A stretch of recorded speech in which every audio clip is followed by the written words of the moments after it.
then Indonesia commits to reduce the GHG emission reduction by 26% in 2020, and even adding another 15% with the collaboration with the international sources.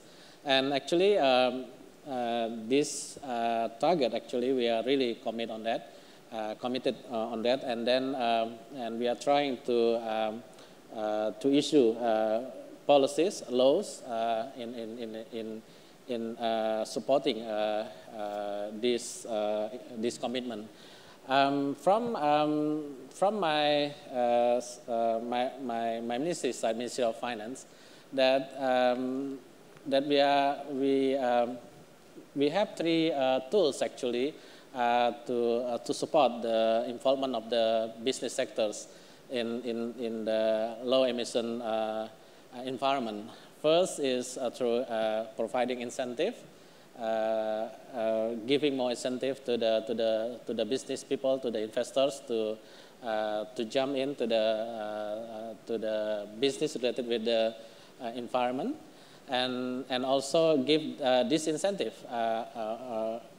to those actually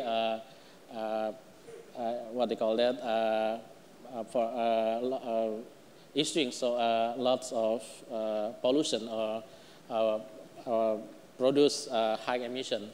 And for the incentives, actually, we especially from the tax side, that we provide exemption, tax exemption, for example, for importing capital goods. We've done that in renewable energies, such as like geothermals. You know that Indonesia is what they call that is rich resource for the geothermal, but we just what they call that we just use only maybe just less than 10% of our resources. And not only that, we also provide guarantee to those to the business people who want to invest in the renewable energy, such as like in geothermal. We've done also through the expenditure side. From time to time, we increase the budget allocation for the environment-related programs. From currently 1.1% of our national budget to gradually increase to 3% in 2025. So we are committed on this, and also we also provide the financing support, such as like for the revolving fund, for example, for those who wants to explore the geothermal source. And also we also provide we are hoping to launch another revolving fund for the energy efficiency, and also we provide feed-in tariff soon for those who wants to invest in the solar energy.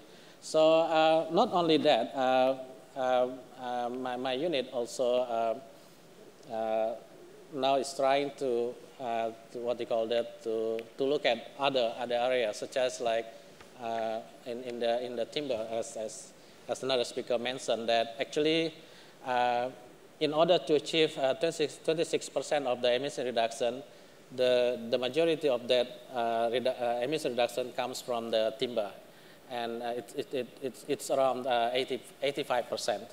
So then the government actually has issued a moratorium for the new permit to exploit the forest, and we extended another year until 2014, and we are hoping that this moratorium can extend. But the other side, we also now is trying to support the implementation of new technology in order to have more productive trees, and with the less time to harvest. So with that, actually, we don't need to have any problem of the deforestation, because we can use the current what they call that, the current unused land, or maybe the previously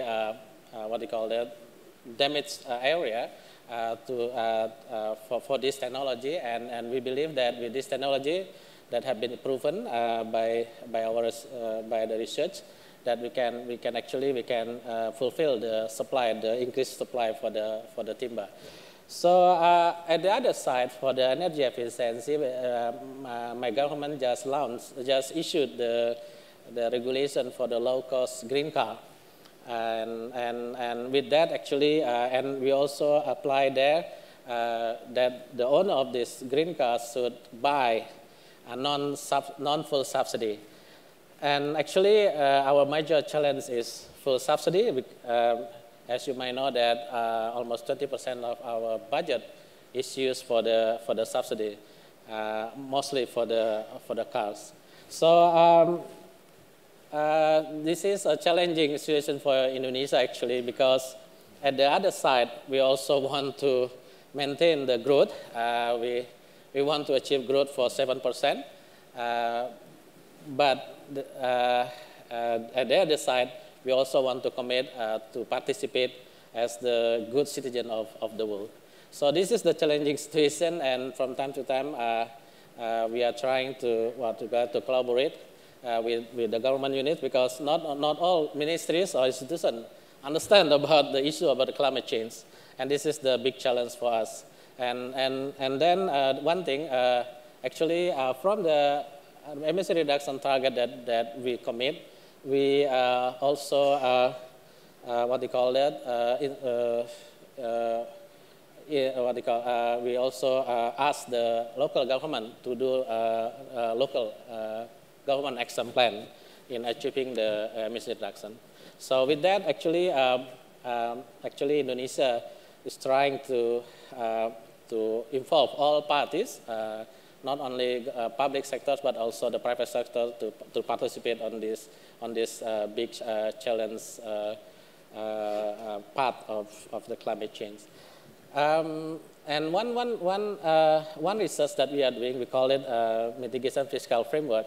From there, actually, if we just use our own budget, we'll just only achieve 15% of those targets of the 26% of emission reduction.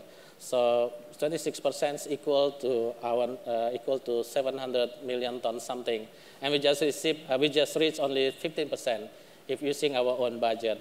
And that's why the private sectors, we calculate the private sector can contribute around 30% of it, of our target, and we are willing to, from time to time, to look at our regulation, our policies, and want to attract the private sector to invest, especially in the area of the forestry, energy, transportation, and also in environment.